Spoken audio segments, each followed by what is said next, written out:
القارب هو الصراحة يعني كلفني بحدود ال 500 شيكل. تكلفته أو المجهود فيه كان أكبر من التكلفة. تقريبا 700 زجاجة فارغة.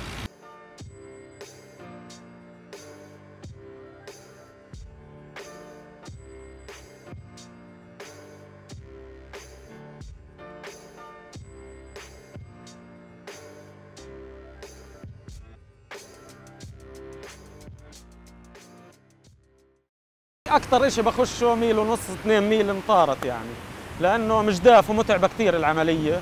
طبعا بصيد أنا بسنانير نظام شنكل يعني سنارة، لأنه ما فيش إمكانيات الصراحة أوفر غزل أو ما شابه.